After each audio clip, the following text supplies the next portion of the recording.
everyone, it's Desiree, and I am here with another adorable house mouse. These little guys are just so cute. This one, they have teamed up with Spellbinders, and this one is called Merry and Bright, and I just love the fact that he is swinging on a light strand. I thought it was cute. I'm going to use a piece of, this is my toned tan Strathmore mixed media cardstock, and I'm going to be using some watercolor pencils, but not like we normally do. I'm not going to use a water brush or a brush with water. I'm going to use a blending marker, like the Dove or the Stampin' Up! Dual Ends.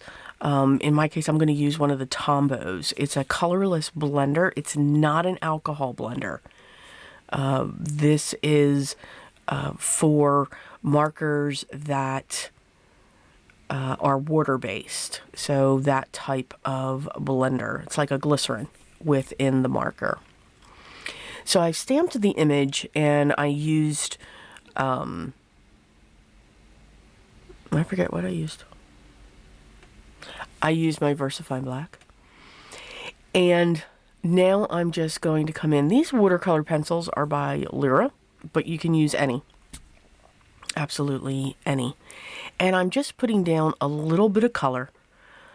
What's great with these, the House Mouse stamps, and it's all of them, the detail that they have in them is one absolutely phenomenal,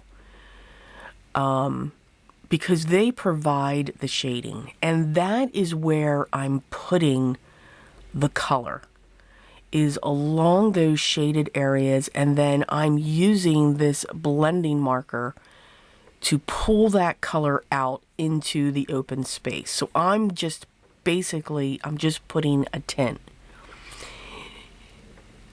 Now, when you use a blending marker like this, and again, it's not an alcohol colorless blender, you want to make sure that you have a piece of scrap paper off the side, because that's how you're going to clean the nib of your marker. So you can see here, I'm going in, and then once I have the color down the way that I want it, I'm cleaning the tip of that marker until no more pigment's coming off of it. This is a really beautiful and quick way to add color to your images.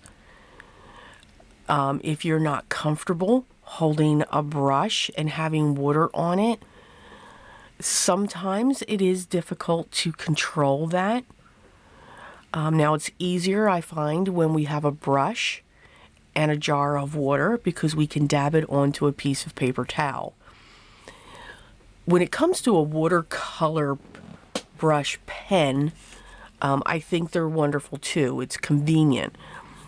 I can't control the water, and I must be able to control it. Even if you dab it off onto a paper towel, you still have that water flowing from the brush, which I think is great. But you can see with this blending marker, we're getting a beautiful blend. We have some great color coming off of it, and I think it is a great way to use this type of marker or this blending style with watercolor pencils. Haven't done it in a while, and for some reason it just came to my mind, hey, let's do this. So I think he is absolutely adorable on that string of lights, just hanging on and having fun. I added some yellow around it, excuse me, around each of the bulbs to give that glow. And then I have a fine liner brush, and I'm going to be using my P.H. Martin's No Bleed White. You can use a white acrylic, a gesso, whatever you may have. And I'm just putting fine lines within that yellow.